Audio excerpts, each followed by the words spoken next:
first 1,000 days of a child's life, from the time they're conceived, is absolutely vital for their development. Everything that happens before they're born, from they're born, in those first 2 years when they land on this earth, will determine their life course. We know that the first few years of a child's life are the most important, and if we can improve outcomes for children and set them on a trajectory for life that's positive, is a good thing. Evidence-based research is informing us about the importance of the early years. That clearly indicates the brain development is at its optimum in the years prior to school. Play-based learning, we often think play is just play, when in fact children do learn through play, and there's strong evidence to say that those hands-on, concrete experiences that little people enjoy every day contributes to their learning. People thought that 0 to 5 was just waiting until you got kids to the learning part of their life. The early years are the biggest window of opportunity that we have, and that have often been overlooked in terms of seeing it as a way to have real impact.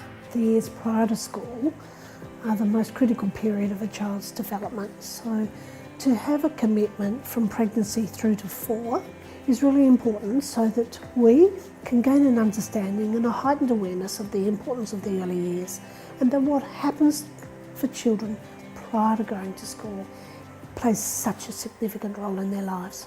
If we get it right here, if we make the investment here, we'll make the change there. The importance of the early years is important not just for outcomes for children, but for health, education, the problems of the future that children will have to solve that we don't even know what they're going to be. Children are going to have to be equipped to be able to do that.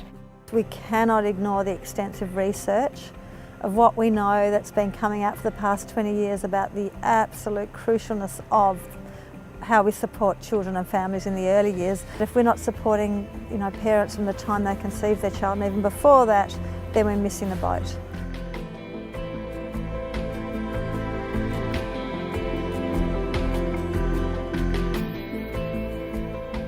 If you compare the two groups of children, well, there is no comparison really. And the child that hasn't had that early learning experience that we know so much about right now, the child that's not loved, the child that's not nurtured, the child that doesn't have access to what the child who's in a much better set of circumstances has, the gap between the two groups when they get to school is quite extreme.